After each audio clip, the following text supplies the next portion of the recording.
ఖమ్మం పట్టణానికి సమీపంలో ఉన్న వెలుగుమట్లలో జరిగినటువంటి విధ్వంసం, ఆ భూదాన భూములని చెప్పబడుతున్న భూముల్లో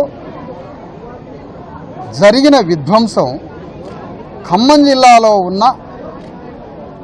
జిల్లాలో ఉన్న కమ్మకుల ఆధిపత్య క్రూర దాడిగా మేము అభివర్ణిస్తున్నాం లేదా ఆరోపిస్తున్నాం.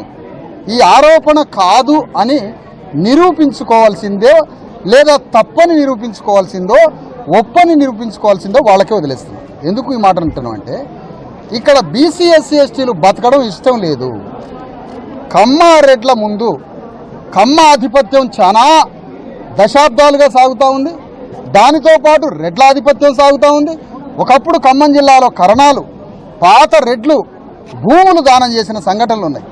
పేదవాళ్ల పక్షాన అనేక మంది దానికి సానుకూలంగా చిర్రావూరి లక్ష్మీనరసయ్య కావచ్చు, మంచికంటి రామకిషన్ రావు గారు కావచ్చు, అలాంటి పాత కమ్యూనిస్టు నాయకులు, పాత పెద్ద పెద్ద స్థాయిలో ఉన్నటువంటి కమ్మవారు రెడ్లు 60 ఏళ్ల క్రితం 50 ఏళ్ల క్రితం ఖమ్మం జిల్లాలో బీసీ ఎస్సీ ఎస్టీల ప్రజల తరఫున వాళ్ళ వైపు మానవీయ కోణంతో, అది భూమి కావచ్చు, రాజ్యం కావచ్చు, తిండి కావచ్చు, మానవ హక్కులు కావచ్చు, ఎంతో సానుభూతితో ఉన్నారు కరణాలు, బ్రాహ్మణులు, రెడ్లు, కమ్మలు ఒక 60-70 ఏళ్ల క్రితం. కానీ ఇప్పుడు ఏం పుట్టిందో 50 ఏళ్ల నుంచి 60 ఏళ్ల నుంచి ఖమ్మం జిల్లాలో ఉన్న కమ్మ రెడ్ల ఆధిపత్యం కింద ఖమ్మం జిల్లా బీసీ ఎస్సీ ఎస్టీలు నలిగిపోయి రక్తం చిందిస్తున్నారు. దానికి పరాకాష్ట రూపమే, కమ్మ కులం యొక్క పరాకాష్ట దాడి యొక్క అంతిమ రూపమే వెలుగుమట్ల భూముల మీద, భూదాన భూముల్లో నివసిస్తున్న బీసీ ఎస్సీ ఎస్టీల మీద జరిగిన దాడిగా మేము అభివర్ణిస్తున్నాం. ఇందులో నేనేమంటున్నానంటే, CPM party, CPI party, ML party వీళ్ళు గత 70 ఏళ్ల నుంచి పేదల పక్షాన పోరాడుతున్నాం అంటున్నారు. మేము కరెక్టే అంటున్నాం, తప్పనట్లే. కానీ పేదల పక్షాన పోరాడితే మీ ఎర్ర జెండాలు, మీ యుద్ధం ఇక్కడ అదృశ్యం ఎందుకు అయిపోయింది, డిసపియర్ ఎందుకు అయిపోయింది? ఇక్కడ అది తుమ్మల నాగేశ్వర ఆదేశాలతోట, లేతే కమ్మరాజ్యం యొక్క వెలుగుని చూడాలని మేము ఆరోపిస్తున్నాం. అట్లా కాదు అని మీరు అనుకుంటే, అట్లా కాదు, నా ఆరోపణ తప్పు, నాలాంటి దుర్మార్గుడు యొక్క ఆరోపణ తప్పు అని మీరంటే, ఇక్కడ సిపిఐ, సిపిఎం, ఎంఎల్ పార్టీలు అన్నీ ఇందులో ఇన్వాల్వ్ కావాలి అంటున్నా. ఇక్కడ ఉన్న ఖమ్మంలో ఉన్నటువంటి అనేక ఎస్సీ ఎస్టీ బీసీ అంబేద్కర్ సంఘాలు, కుల సంఘాలు, మీరంతా ఫూలే అంబేద్కర్ వారసులైతే, పేదల పక్షం అయితే, ఆ కుల సంఘాలని, అంబేద్కర్ సంఘాలని కూడా ఈ పోరాటంలో భాగస్వాములు కావాలని ఇక్కడి నుంచి కోరుతా ఉన్నాం. నేను 2 చెప్తున్నా. అంతిమంగా మేము చెప్పేది ఏంటంటే, ఈ సమస్య పరిష్కారానికి నా ఒక్కడి శక్తి సరిపోదు, ఈ పేదల శక్తి సరిపోదు. మేమేం చేయాలనుకుంటున్నామంటే, ఈ సమస్య నేను ఏదో విజిటింగ్గా వచ్చి పోయేటోడిని కాదు. నేను మరొకసారి చెప్తున్నా, నేను ఒక విజిటర్ని కాదు. కానీ ఈ సమస్యని సుదీర్ఘంగా పరిష్కరించడానికి సుదీర్ఘ సమయం తీసుకొనైనా దీనికి ఒక కమిటీ వేసి, ఈ కమిటీలో బీజేపీ పార్టీని అడుగుతాం, అయ్యా రేవంత్ రెడ్డి రాజ్యాన్ని నువ్వు కూలదొస్తా అన్నావు, ఎందుకు బీజేపీ మా కార్యాచరణలో భాగస్వాములు గారు? ఈ కార్యాచరణలో బీజేపీ ఒక ప్రాక్టికల్ వార్ చేయడానికి నువ్వు రేవంత్ రెడ్డి రాజ్యాన్ని కూలగొడతామని బీజేపీ చెబుతున్నది నిజమే అయితే, ఆ కూలగొట్టే కార్యక్రమంలో వెలుగుమట్లలో వీళ్ళ ఇండ్లని, వీళ్ళ భూముల్ని ఒప్పజెప్పడమే రేవంత్ రెడ్డి రాజ్యాన్ని కూలగొట్టడంతో సమానమని ఈరోజు చెప్తున్నాం. అందుకని బీజేపీని రమ్మంటాం. ఈ కార్యాచరణలో బీజేపీని అడుగుతాం. బీఆర్ఎస్ పార్టీ కేటీఆర్ దగ్గర పోయి రేపు అడుగుతాం. జాగృతి పార్టీ పెట్టబోతున్న కవిత మేడం గారిని అడుగుతాం, మీరు వచ్చి ఇందులో ఇన్వాల్వ్ కావాలని, ఈ సమస్యని పరిష్కరించే దాంట్లో మీరు వచ్చి ఇన్వాల్వ్ కావాలని వారిని అడుగుతాం. రాష్ట్రంలో ఉన్న 5-6 పార్టీలందరినీ, ఎంఐఎం పార్టీతో సహా అన్ని పార్టీల్ని అడుగుతాం ఈ కార్యాచరణలో ఉండమని.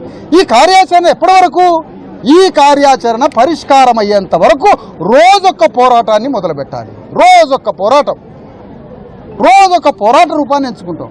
అంతిమ పోరాటం వెలుగుమట్ల ఖమ్మం పట్టణం నుంచి రేవంత్ రెడ్డి ఇంటి దాకా యుద్ధం చేస్తామని ప్రకటిస్తున్నాం. ఇక్కడి నుంచి ఇలాంటి అనేక రూపాల పోరాటంలోకి అన్ని రాజకీయ పార్టీలని ఈ కార్యాచరణలోకి తీసుకోవడానికి, ఈ భూ నిర్వాసితులకి భూమిని ఒప్పజెప్పి కూలిపోయిన ఇండ్లని చక్కటి రూపంతో ప్రభుత్వమే కట్టి నష్టపరిహారం చెల్లించి వాళ్ళని గౌరవంగా మేళ్ల తాళాలతో ఆ ఇండ్లలోకి పంపించి క్షమాపణ ప్రభుత్వం చెప్పేంత వరకు మా యుద్ధం కొనసాగుతుంది. దానికి సంబంధించిన కార్యాచరణని ఇప్పుడే రాయబోతున్నాం. ఈ కార్యాచరణలో అన్ని పార్టీలను ఇన్వాల్వ్ చేసి అందరినీ పోరాటంలోకి రమ్మని కోరుతున్నామని మీ అందరికీ తెలియజేస్తున్నా. ఇప్పుడు ఆరోపణ చేస్తున్నాం కమ్యూనిస్టుల మీద, మీరు ఎందుకు లేరు అని. అంటే మాకేదో తప్పు ఆలోచన వస్తుంది మీ మీద. అది కాదు అని మీరు నిరూపించండి.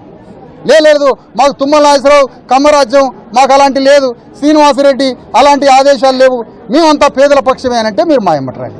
ఇక మరొక మూగ హంతకుడు, మౌన హంతకుడు, నరమేధం జరిగి బీసీ ఎస్సీ ఎస్టీల రక్తం ఏరులై పారి చనిపోతున్న నోరు తెరవని మూగ హంతకుడు, మాదిగల ఓట్లని 50,000 ఓట్లని అట్లా మింగి పారేసి మధ్యలో బీసీ ఎస్సీ ఎస్టీలని సమాధి చేసి ఏ హక్కులు లేకుండా తన కళ్యాణం కోసం తిరుగుతూ లోక కళ్యాణాన్ని హత్య చేస్తున్న మూగ హంతకుడే మల్లు భట్టి విక్రమార్క. అతను మా వర్గాల పక్షాన ఎందుకు రావడం లేదు? ఏమిటి నీ మూగ, అదేంటి ఏమంటారు దాన్ని, నోము, మూగ నోము ఏంటయ్యా నీ మూగ నోము? ఎక్కడ నోరు తెరిచి మాట్లాడితే ఎక్కడ వివాదంలో ఇరుక్కుంటాం. సైలెంట్గా ఉప ముఖ్యమంత్రి పదవితో ఇంకో దశాబ్దం జీవిస్తే, అందుకని ఆ మూగ హంతకుడిని అంటారు. ఎస్, తుమ్మల నాగేశ్వరరావు తన కమ్మరాజ్యం కోసం పాపం ఆయన పోరాడుతుండే, ఆయన ధర్మం అది. ఎస్, శ్రీనివాసరెడ్డి తన రెడ్డి రాజ్యం కోసం పోరాడుతుండే, పాపం ఆయన ధర్మం. మల్లు భట్టి విక్రమార్క ధర్మం ఏంటయ్యా? మరి ఆయన ధర్మం ఏంటి? ఈయన ధర్మం కూడా వాళ్ళ ధర్మమేనా? ఈయన స్వధర్మం ఏంటి? భట్టి విక్రమార్క స్వధర్మం ఏంటి? ఎందుకు డిసప్పేర్ అయిపోతాడు ఇక్కడి నుంచి? భట్టి విక్రమార్కని పట్టుకుంటాం. పాప 2 రోజులు పెళ్లి అడవుల్లో ఉన్నాడేమో పట్టుకుంటాం. వాళ్ళ అన్నని పట్టుకున్నాం మొన్న వచ్చిండు శిబిరానికి, తన వంతు ఏదో చెప్పిపోయిండు, తాన్ని కూడా తీసుకొస్తాం. తమ్ముడిని పట్టుకుంటాం, రేపు పట్టుకుంటాం. తమ్ముడే నిలబడు, గుండెల్లో నిలబడు. బీసీ ఎస్సీ ఎస్టీల తరఫున మల్లు భట్టి విక్రమార్క నిలబడి మా తరఫున యుద్ధం చేస్తే నా కొడుకు నీకు టికెట్ చెప్పని మేము గెలిపించుకుంటారా?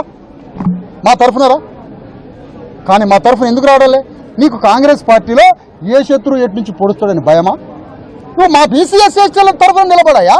మేము గెలిపించుకుంటావా? ఎవడు పార్టీ నీకెందుకు?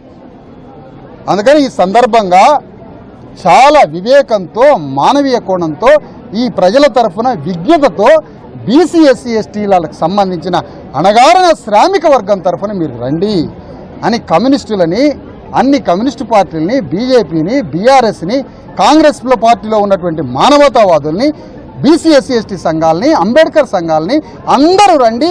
నా నాయకత్వం, ఇంకో నాయకత్వం అందరం కలిసే పోరాటం చేసి వాళ్ళని వాళ్ళ ఇళ్లలోకి పంపించేంత వరకు మనం యుద్ధం చేద్దామని మీ ద్వారా వాళ్ళందరినీ విజ్ఞప్తి చేస్తాం. ఆత్మగౌరవ గృహం అది, ఆత్మగౌరవ గృహం వాళ్ళు కట్టుకున్నది. ఆత్మగౌరవాన్ని ఇల్లు కూలగొట్టి ఏదో సామెత చెప్పినట్టే ఉంది. వాళ్ళ ఊర్లో నీకు ఇందిరమ్మాయిలు ఇస్తా, వాళ్ళ ఈ ఊర్లో ఇందిరమ్మ ఇచ్చేది, వానికి ఇందిరమ్మాయిలు ఇస్తాం మేమే. తలా 150 ఇచ్చి వాళ్ళకి ఇందిరమ్మాయిలు ఇస్తాం. తుమ్మల నాగేశ్వరరావుకి ఇంకోటికి మేమే కట్టిస్తాం. ఇందిరమ్మ అట, ఇందిరమ్మ మళ్ళీ అమ్మ బానిసత్వం ఇక్కడ. ఇందిరమ్మ ఇల్లు ఆనించి తెచ్చిచ్చింది.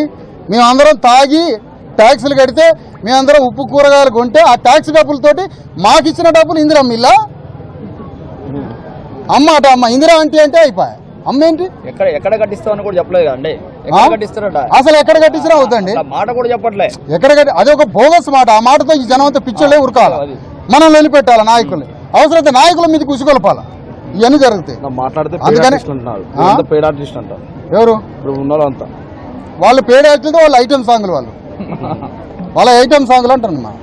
ఓకే, వాళ్ళ ఐటమ్ సాంగ్లు, మా పేడ ఆర్టిస్టులు కాదు, మేము ఉద్యమకారులం.